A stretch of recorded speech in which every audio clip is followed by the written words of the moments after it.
Hello everyone, MarcusWolfe here, welcoming you all back to another episode of Phoenix Wright Ace Attorney Trials and Tribulations.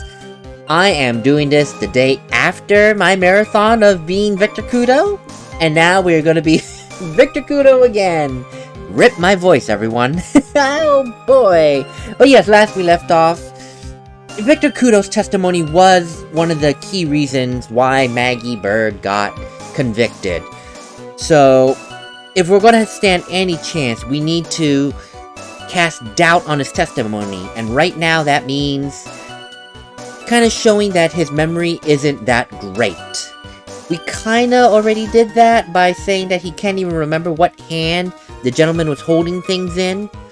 And also he didn't remember Maggie's face. He only remembered her features and what she wore. That's not enough at the moment. And now we have one last bit of testimony from him, assumedly. Well, Godot and the judge seem to indicate that's the last one, so let's see what he has to say, and if it hurts or betters his memory. The boy was wearing the earpiece on the same side as the green lens of his specs. He kept fiddling with it all the time.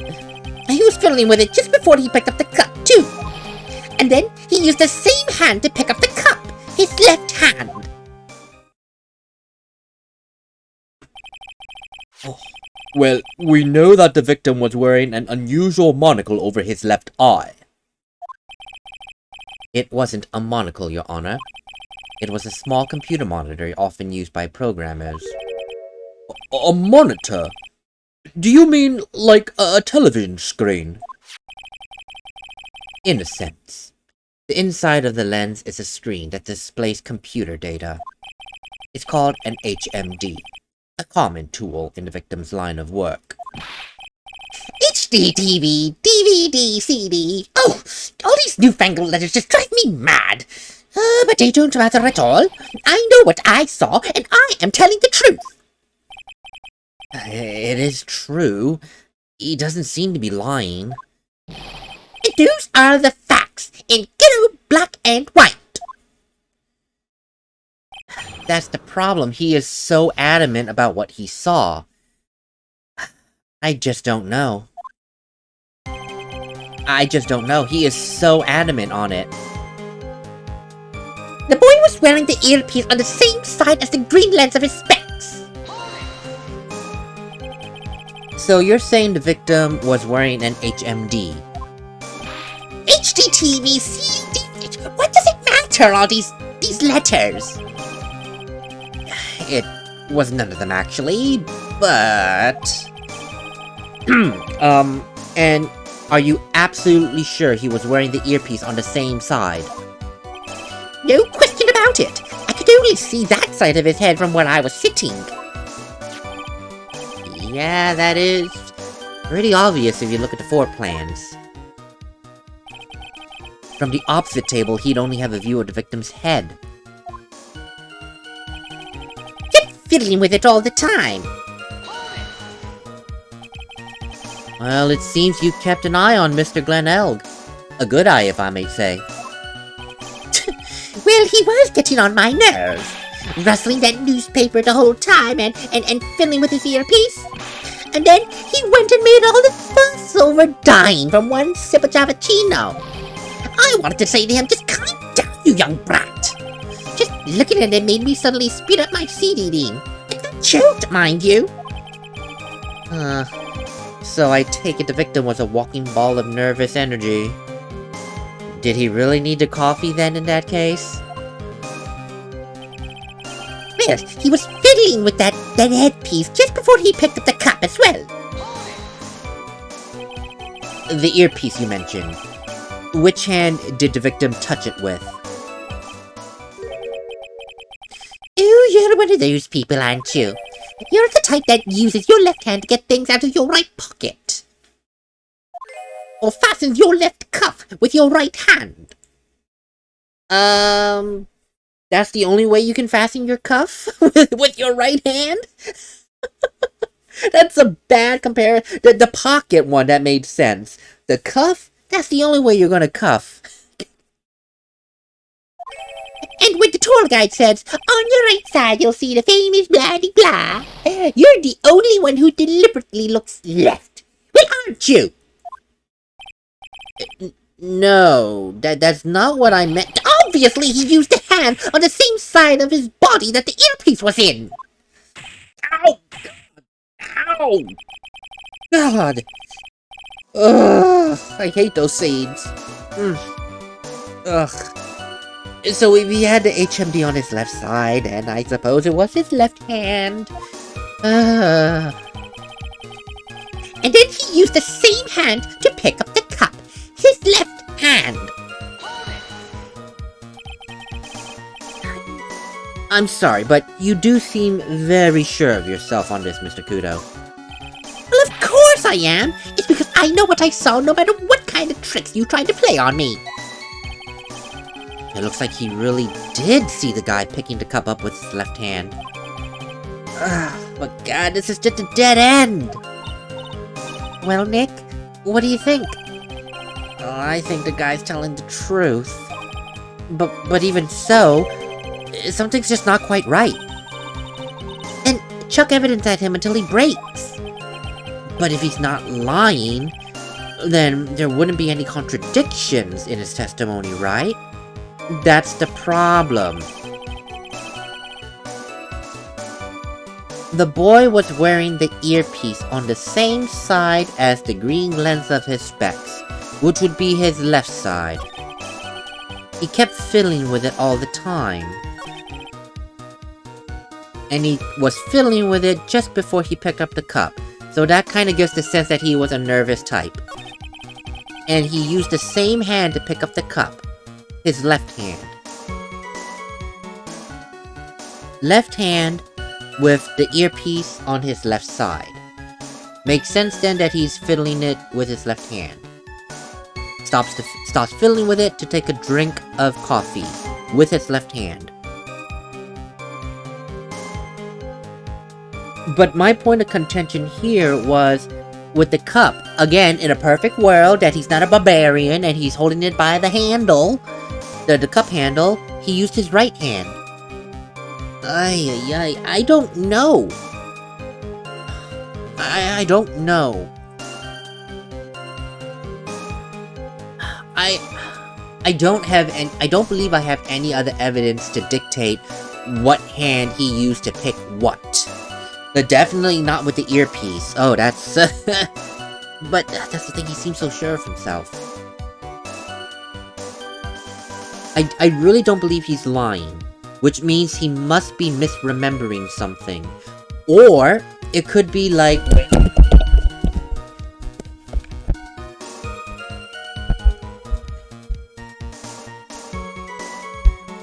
Or it could be me dropping this this mic box without me knowing it. I am so sorry.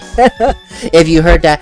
Well, I cut out the noise, I'm sure, but you probably heard that like 5-second pause. That was me picking up the poor mic box that is taking in a lot of abuse. But anyway, no.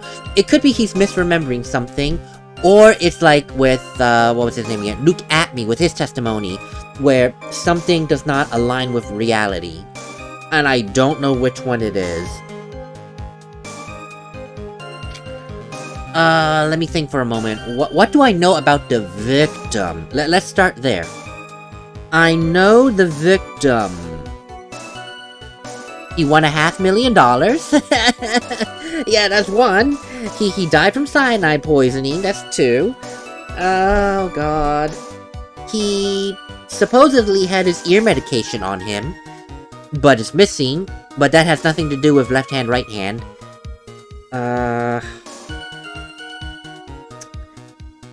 Well, in fairness, now that I think about it, the fact that he had medication in his ear, and when he died, it's in there. I wonder, did they say which ear he got injured on? Because I say that, actually, now that I'm talking it out, which ear did he get hurt on? Did he get injury? Did he get an injury on? Jeez, I English major and I can't English. Because my idea here is that if he If he tried... I'm sorry, there's a lot of distractions in the background for me right now. If he was injured, which ear? If it was the left ear, then, in a sense, this testimony makes no sense. Of course, he wouldn't have known that the victim had a ruptured eardrum. It is outside of his purview. But the fact that he sees it would mark it as impossible. The only thing that has to deal with the ear medication is the empty prescription bottle. Or it could be the profile. I think the I think the empty the prescription only says that it's empty, but he had it at the time. He should have had it with him at the time of the murder. But maybe it's the profile of Glen Elg. I'm curious, and if not, like I said in the last episode with that one, I'm guessing here. If I'm wrong, I'll still present it to be fair, because I am guessing. But no, I did not want to press. Oh, for the love of God. I only meant to present. Yes, oh God. This is the one that's long. God, please. Yeah, thank you. I wanted to present. So let me look at the profile for Glen Elg. Oh my God. There it is right there. I was right. A ruptured eardrum. So, okay, so I gotta get into a habit every now and again of reviewing the profiles. Even though it's technically evidence, the problem is the profiles update without any prompt. Because I know that this was not about his left eardrum was not there before yesterday's episode, yesterday's trial. So I need to look at this again, probably at the end of every episode, just to be clear on the profiles, because I can't tell when they update. So I'll allow myself that. Because I could not for the life of me remember which side his eardrum was ruptured. I couldn't. But anyway, there it is. He had a ruptured left eardrum. Even though he was in the habit of wearing the HMD on his left eye, it is impossible. It is impossible. I'm sorry, Your Honor. I'm honestly not sure what the relevance of this would be. But however, Mr. Kudo, I'm afraid there is something very strange about your observation about your observations on the victim. What? You can't even speak clearly. Speak clearly, boy. I'm sorry. You say that the victim was wearing the earpiece on the same side as the HMD. There's no question about it. You can lock me up if I'm wrong. It was his left ear, without a doubt. I could only see from that side of his head from where I was sitting. I'm sorry, but I don't think so. What did you say? You're no doubt unaware of this fact, Mr. Kudo, so I'm not saying you're lying. However, the victim could not have heard anything with his left ear. His eardrum was ruptured. Eh? Traces of medication for his condition were found in his ear canal. That's right. It's impossible that Mr. Glen Elg was wearing his earpiece on his left ear, because he couldn't even hear through it. Is that true, Captain? It is. Pigeon! Pretty pigeon! Yeah, he could not have heard out of that ear. Order! Your Honor, I'm afraid that this witness's testimony is completely unreliable. He only saw the waitress from behind, for one. And now, he's claiming the victim was wearing an earpiece over an ear that was ruptured. Well, Mr. Goodell? Single drop of milk is all it takes to destroy the pure black magic in the cup. This old man, he is my drop of milk. Captain, are you calling me a drip? Finally. This was the prosecution's key witness in the first trial. We've now put down considerable doubt in his memory. Now you cannot just rely on his testimony. You must rely on something else. We did it. We didn't get any closer to proving Maggie's innocent, but we destroyed the previous prosecution's case. Well, a solid case. Alright, well, the fact stands that this is the victim's coffee cup in which the poison was found, the potassium cyanide. The mark on the rim clearly shows the victim picked it up with his right hand. I'll never back down. I know what I saw and I know I'm right. The lad drank his cappuccino with his left hand. Let me put you out of your misery. Clearly, the victim used both hands. He took a sip with the cup held in his right hand and switched to his left. That's what the old man saw. That's impossible. The witness has already testified on numerous occasions today that the victim died immediately after taking one sip of coffee. Which hand the victim used to pick up his cup is irrelevant, Your Honor. The fact still stands. With one hand or the other, Mr. Elg drank the poisoned coffee, like this. Sadly, Mr. Kudo, that doesn't wash. The point of this testimony was to establish whether or not the witness's memory was credible, not whether or not it's beyond a doubt which hand the victim used. And the results here are clear. This testimony given by this witness is useless. No, that's true, Mr. Kudo. Yes, the fact that if he used his left or right hand is irrelevant, but that was not the point of this testimony. The point was to test Mr. Kudo's memory, and we've proven that it's unreliable. Well, I believe it is time to conclude today's proceedings. I am satisfied beyond doubt that the witness is not deceiving the court. And yet, on the other hand, his testimony is nothing but a farce. Did you have to be so frank, Your Honor? Take that, you pompous old fogey! Oh, I'm sorry, Mr. Kudo, but you can't reach me from there. The judge is immune to seed throws by merely distance. You can't reach me from there.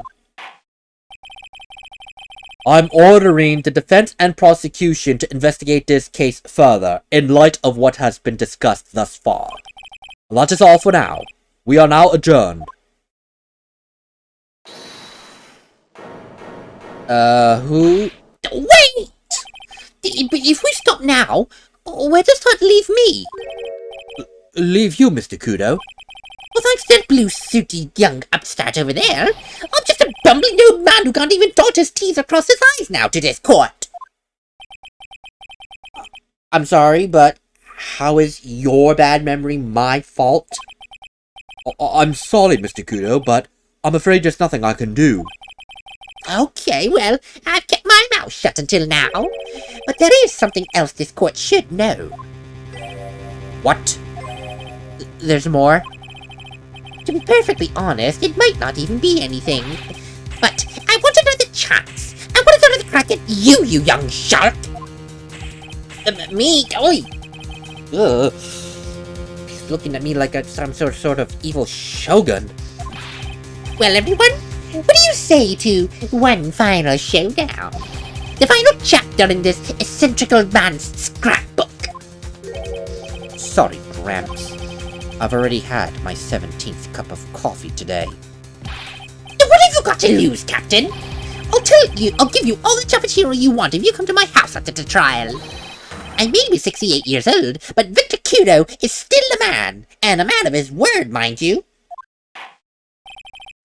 That's enough, witness. At this point, I believe it'll be quicker for the court to simply hear your testimony. You bet! Much, much quicker. Wow. I can't believe this is happening. You better get ready, youngster. I get the picture. Just stop throwing the seeds at me, would you? Oh, God! He's gotta be using some sort of infinite ammo code with that box of seeds. I mean, how is he not out yet?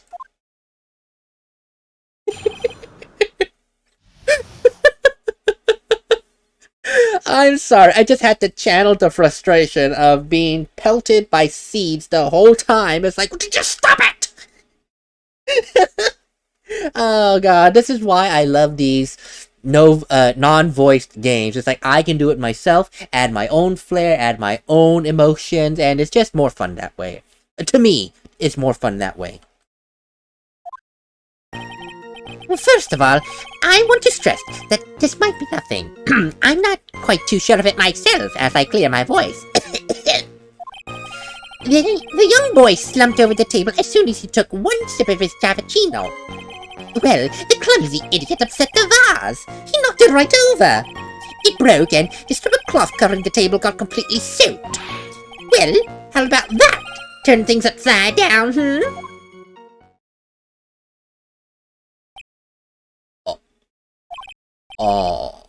Is that all, witness? Yes, that's all. I remember it perfectly. Eh? Are you doubting me again? You're doubting a poor defenseless old man? No, we are not doubting you, Mr. Kudo. Don't you get a feeling that there's a question hanging on everyone's lips, Nick? Yeah. So what, probably? That's all I can think of, and I have to cross-examine this guy with his so-what testimony. You're a bird brain, that's what! That's why that's all you can think of! Very well. Mr. Wright, your final cross-examination, please. Yeah, really, so what? What does this have to do with anything? But unfortunately, he did testify under oath, and apparently, I'm exercising my right to cross-examine this, when I easily could choose not to. Really, I can easily choose not to cross-examine this, and I'm like, okay, you know what? I might get something. Boom. But then again, sometimes the most irrelevant testimonies garner the biggest answers. So, biggest results, not answers. Well, first of all, I want to stress to this court that this might be nothing. I'm not too sure of it myself. The court generally prefers if witnesses are sure of themselves, Mr. Kudo. You noisy brat! I'm warning you, I'm more savage than a macho right now. You won't beat me with this testimony. This is the final battle. Oh my God! He's chucking those seeds harder than ever, and it is getting on my freaking nerves. Oh, if I don't want to be pelted again, I have to be extremely careful. Come on, Nick. Nail him. The young boy slumped over the table as soon as he took one sip of his cappuccino. I'm sorry, Mr. Kudo, but the court has already heard this. I know that. I was just setting the mood. How else am I supposed to build the suspense, The suspense. Yes. Now what do you think? Should I work the audience a little bit more? No, please continue, Mr. Kudo, as quickly as possible. Oh, all right. Now where was I? Ah, yes. The young boy slumped over the table and... Well, the clumsy idiot upset the vase. Knocked it clean over. He is like a child at this point. A child. A vase? Yes, there are vases on all the tables in that place. There are accidents just waiting to happen. They're practically begging to be knocked over with just a small gust of wind. Well, he is right about there being vases. I remember seeing them. There was a vase on the table when I ate lunch there. And you saw the moment when the victim actually knocked over the vase. Well, it's hard to say. It's a bit unclear. How do you really define? Okay, I get it. Well, I heard it break, and the sight of it is burned into my memory as clear as day. It broke, and the strip of cloth covering the table got completely soaked. Soaked in water? Yes, it splashed me on the knee as well. Huh. But you said you were sitting at the table across the room from the victim, right? So how did water still manage to splash onto you? Well, it was cold. I clearly remember it splashing me. But could the water really have made it all the way across to the other side of the room? What? Well, how about that? Turn things upside down, didn't I? You mean the vase on the victim's table falling upside down and breaking? The vase turned upside down, and my testimony turning this case upside down. It's a joke. I just wanted everyone to hear it. So what do you think, Captain? I'm impressed. Impressed by your ability to waste time. Well, Kudo hasn't raised any objections for a while. So, you young show-off, with that scrap of information, I'm throwing down the gauntlet. If I lose this one, I'll take it like a man and admit defeat. Whoa. He's really giving you the evil eye, Maya. Oh, it's you he's looking at, Nick, not me. But it is like he's saying, I triple dog dare you to find a contradiction, young'un. I guess I'll just have to rise to the challenge then. No, the one thing that gets me is... wrong thing. Well, no, right here, yeah, sorry. It broke, and the strip of cloth covering the table got completely soaked. And yet you got soaked despite the table being at least a yard away. No, definitely more than a yard. 2-3 yards away from you. That's very impossible no matter how you write it. But how do I... What? I don't think it's about proving whether or not he could have gotten soaked, obviously. I think the real question is his memory correct? And considering everything we've known thus far that he's seen on the victim's table, apart from the victim being on the table, everything was wrong. So there's a good chance that the vase is not broken.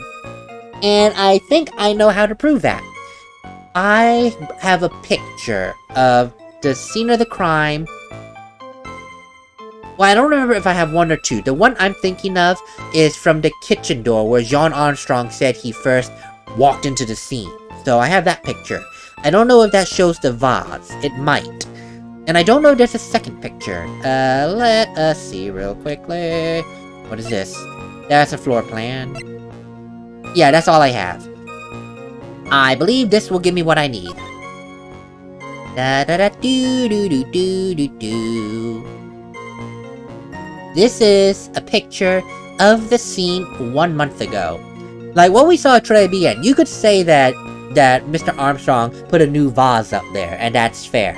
A month has passed. This is a picture from the time the murder was reported. The vase is intact, my friend. I'm sorry, but, objection. Mr. Kudo, I have here a photograph of the crime scene. One that was taken a month ago. So what? Please look carefully at the victim's table. The vase is there, fully intact and upright. Huh? You lost your tongue, Grandad. I'm no granddad of yours, Hopscotch! Oh, God! I should not have said that. Enough! If you throw any more seeds in this courtroom, the cleaners will be here all night. Ah! What is it now, witness? I just remembered something. Yes, do go on. The broken vase. It was on my table. What? Well, you see, it startled me when that young man collapsed. So I stood up. Rather quickly, that is. And I suppose that's when it fell over. The vase on my table, I mean. The vase on your table? Yes, it was on my table. And that's how my groin came to be completely soaked.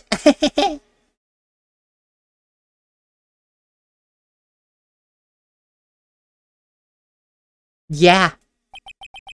Yeah. Complete silence. I have complete silence too. Thank you, Mr. Kudo. You've certainly earned your kudos for today. I'd like to ask a question now. Have I been any use at all? Perhaps that is something you should reflect upon yourself, Mr. Kudo. Ah! Wait a minute. If that's the case, there's more. I've got more to say.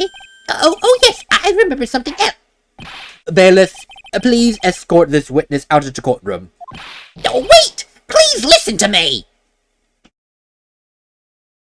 I think we've all had enough, sir. Well, I'm afraid we seem to have become considerably sidetracked. And I am still not in a position to deliver a verdict today. The defendant has not been positively identified as the waitress in question through today's witness. And additionally, there are two disparities in the testimony we've heard thus far.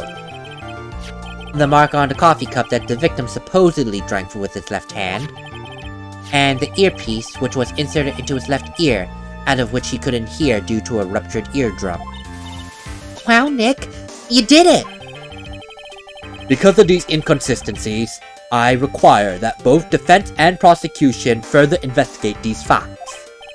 Yes, Your Honor. There is one more thing before I call an end to today's session. One more, Your Honor? The witness we've just heard from, Mr. Kudo, he is quite insistent that his testimony be of use, so he summarized it accordingly into this statement. Okay. You may each have a copy of it, if you wish. Whatever. The prosecution doesn't need props like that. Wow, Godot's really mad, huh? Yeah. I mean, I don't blame him, I'd be too. Very well. Here you are then, Mr. Wright. There are 3 copies. My own, yours, and Mr. Godot's. Yes, Your Honor. Thank you. Victor's testimony. When the incident occurred, I broke the vase at my seat. I'm sorry. Is that a testimony or an apology letter? And again, so what? What use is this?